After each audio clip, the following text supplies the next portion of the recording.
ঘড়ি ভালোবাসেন না এমন কেউ কি আছেন? আমি কিন্তু ঘড়ি পাগলের মতন ভালোবাসি।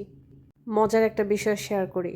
আমার কিন্তু এমনও কিছু সময় গিয়েছে যে আমি ঘড়ি না পরে বাসা থেকে বের হয়েছি আর রাস্তার মাথায় গিয়ে মনে পড়েছে আমি ঘড়ি পরিনি। আমি সেই রাস্তার মাথা থেকে বাসায় ফেরত এসে ঘড়ি পরে আবার বের হয়েছি। আপনাদেরও কি এরকম কোনো ঘটনা আছে? তাহলে আমার সাথে শেয়ার করতে পারেন। আমি যে ঘড়িটা পরাচ্ছিলাম ওটা রোজ গোল্ড। রোজ গোল্ডেরও কিন্তু এখন অনেকগুলো ধরন আছে। আমারটা একটু লালচে টাইপের আর মিডলের যে পয়েন্টটা ঘড়ির সেটা একদম রেড। আর নতুন যে ঘড়িটা এখন সেট আপ হচ্ছে আমার জন্য সেটা হচ্ছে সলিড রোজ গোল্ড।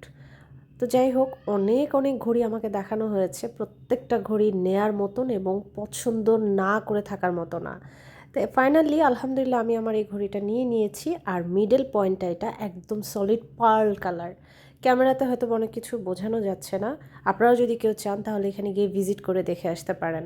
তো আমি নিয়ে নিলাম আমার রোজ গোল্ড এবং পার্ল কালারের স্টোন কম্বিনেশনের আমার ফেভারিট ঘড়িটা।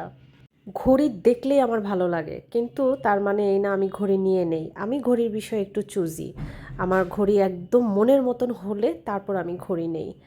তো ঘড়ির কাজ চলছে, সেটিং চলছে সব কিছুই। তো ইন দ্য মিন টাইম পাশের একটা দোকানে আমার চোখ আটকে গেছে, তার একটা কারণ আছে। ওই যে আয়না দেখেছি, আয়না দেখলে আমি অনেকটা পাগল হয়ে যাই, মনে হয় যে আয়নায় ঢুকে যাই। ওদের কিন্তু কালেকশনগুলো ভালোই ছিল। দেন চলে এসেছি লারিভে। এখানে বসে বসেও আমার ওই একটাই কাজ, আমি আয়না দেখছি আর লারিভের বেশ কিছু কালারফুল কালেকশন দেখছিলাম। মেয়েদের জোনেও আমি ছিলাম, অনেকগুলো ড্রেস ভালো লেগেছে, কিন্তু ওটার ভিডিও করা হয়নি। কোনো এক সময় মেয়েদের যে কালেকশনগুলো আছে ওগুলো ভিডিও করে দিব। আর এখন আমি আয়নার সামনে দাঁড়িয়ে ঢং করছি। আর কি, আমার কাজ হচ্ছে ভিডিও করা আর একটু ঢং করা। আমার মা আমাকে অনেকবার বলেছে, ছোটোবেলার একটা স্টোরি বলি।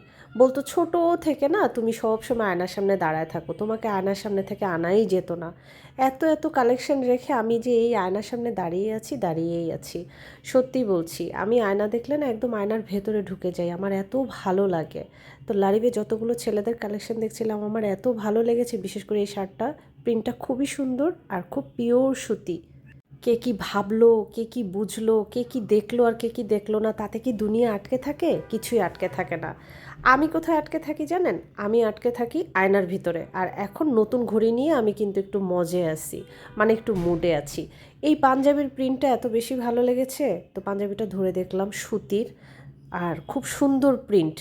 এখানে এসেও আমি দেখলাম কি জানেন, বিশাল বড় একটা আয়না। তো ঘড়ি, সাথে হচ্ছে আমার আয়না, সাথে হচ্ছে আমার ঢং আর আমার ভিডিও, সব কিছু নিয়ে আমি কিন্তু বেশ খুশি আছি। আপনারাও খুশি থাকেন, ভালো থাকেন। আল্লাহ হাফেজ।